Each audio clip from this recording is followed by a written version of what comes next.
Hey y'all, hey, it's your girl Tanisha. I'm back with another video.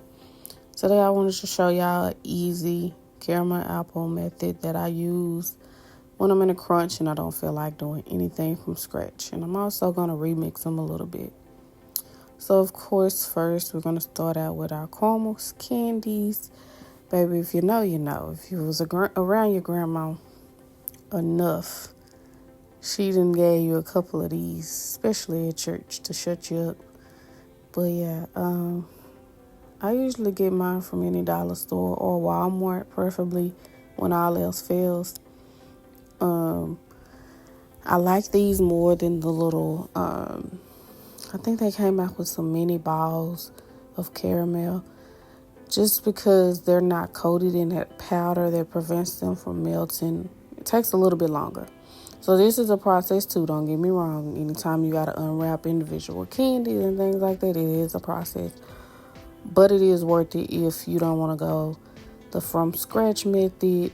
Of course, it's more likely to burn, and it's a lot more dangerous and a lot warmer than this method, in my opinion. But yeah, we're just getting everything unwrapped so that we can get this thing started. Baby, these gloves and this candy took some time. But yeah, so we got it all done. I did use 2 packs, but that was just to have more than enough. I only did 2 apples for an example, so this is nobody's order. This is literally just to show you guys, because y'all the fam. But yeah, so it's going to go straight from the bowl into a pot. And I will say I was rushing this so that I can get this out to y'all. But take your time. Put it on I don't know, if you have a numbered oven, put it on 4 or 5 and let it just do its thing. But I just wanted to get this out. I didn't want to prolong the video, so had it up a little higher. And you'll see kind of the difference in me doing that. It could have been a lot more smooth. But yeah, you're just getting them moved around as much as possible. You don't want any of them to stay in the same spot just because, of course, it's candy. It's likely to burn at the bottom just like any other food. So you get them mixed up as much as possible. I feel like this is probably the longest part of doing the apples, is just getting the candy evenly melted around. And you'll see me switch spatulas as well because it wasn't sturdy enough for this candy. Because, of course, it's a little hard, but not really. But yeah, you gotta have a sturdy spatula. So you'll see me switch that up in a minute. But yeah, just another angle of me working it around. You literally just moving it. For them to stick together is a good thing. It doesn't seem like it while you're doing it, but it is a good thing because it means they're merging into one. Yeah, so that's kind of what you want to see when you're making them, because it lets you know that they're all melting equally. So just keep stirring, keep moving them around, flipping them. You can literally tell and smell if it's burning. So you just want to flip them as much as possible, move them around as much as possible. Yeah, so this is, pretty much foolproof. You don't have to worry about ingredients. Did I put too much of this? Did I not put enough of that? Just pretty much from candy, hard candy to melted. Just wanted to give y'all a closer view.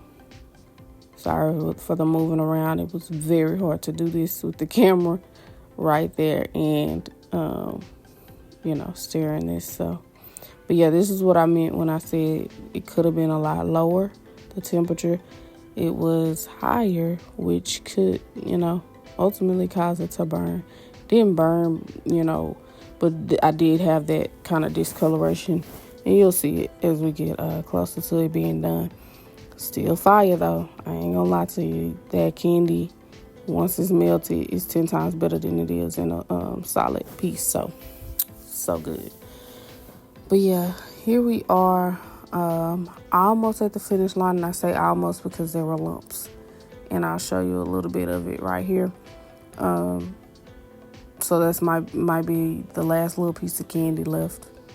that didn't quite melt. You want to get all of that because it is so irritating when you're trying to dip the apple and you got one lump. It will stick to the apple and look crazy. So yeah, you want to get that while you can. So just keep stirring, keep stirring, keep stirring. I don't suggest this from when you're making it from scratch. Honestly, I don't suggest it at all. But again, I was rushing. So once that thing gets smooth, let it do its thing. Reason being is because the more you stir, the more bubbles. And you'll see some form on one of my apples because I didn't wait. I dipped right away. And I had vigorously stirred my caramel to try to get it done for the video. But yeah, normally you're going to take your time. You want that smooth caramel. Once you get that, take it out of fire or stove because there's no need for it to cook any longer. Once it's like that, you're going to get your apples and you're going to start dipping. So this is me trying to do my little 2 apple example. So again, not my best work because nobody's order, but I wanted to show you guys. So of course, everybody loves peanuts or pecans on their apples. Today we're going to do crushed peanuts. You can get these from Walmart, great value, or you can pay the big dollars. It's up to you, but they all work the same, I promise. Once you get your stuff ready, that's the key. Have that ready so that, as you can see, it's already thickening up and trying to harden. So just really no real method to it other than if you watch my regular candy apple video, I dip the same with the caramel. It's so smooth once it melts. You literally dip the same, shake your excess off, rub your excess bottom. And this is the bubbles I was talking about. Like I said, not the smoothest, but it still looks pretty good. And I'm not really worried about it if like I would be with just a caramel apple. Why? Because I'm about to cover it in peanuts anyway and chocolate. So not a big deal. But yes, take your time. Let this stuff settle. Do not stir once it starts melting and it's all together melted. Let it do what it does. Once it's smooth, when you lift up that spatula, take it off the heat and dip. And if y'all notice something, these are regular apples. They're not, I didn't take the wax off or anything. I literally just wiped them off and dipped them. That's the good thing about a caramel and chocolate apples too. You don't have to do all of that extra. Still want to clean them though. Just you don't have to boil them and remove wax. Apple number 2 was way better. That's the key. When you let it settle, that's the difference. Literally night and day. So this one you don't see all the crazy bubbles. You know, maybe 1 or 2, but nowhere near like that first one. So yeah, we're gonna dip that one. And we're gonna be ready for the next step in just a second. And this just, I feel like it makes your apple stand out. You can always just do a regular one. You can do a regular caramel. You can, dip it in nuts, cookies, M&Ms, whatever. But I feel like this chocolate drizzle on top just makes it stand out so much more. So just take a look. Okay, so with the chocolate, I pretty much use almond bark. Again, Walmart, Aldi is the cheapest that I've found. Just 1 row, just because I'm only doing 2 apples. Really didn't even need that much. I always start in 30-second increments. It took me 2 of those, so a minute to heat up the chocolate. Never do 1 full minute. I do not ever suggest it just because it can burn so quickly. It does not take much for almond bark chocolate to melt.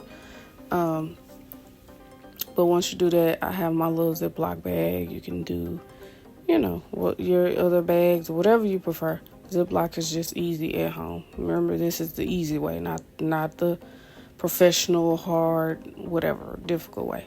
So I put a little bit in the bag, and of course I'm gonna cut my tip. And we're going to get to drizzling. So you could do bottom to top or top to bottom, but you're going to turn the apple as you do it. So if you look closely, I'm turning slowly as I do it. And that's what helps get that nice design. Doesn't have to be perfect, it's drizzle. But, you know, the slower you go and the smaller your hole in your bag, it makes it a lot easier. As you can see, I messed up on that one, so I started over.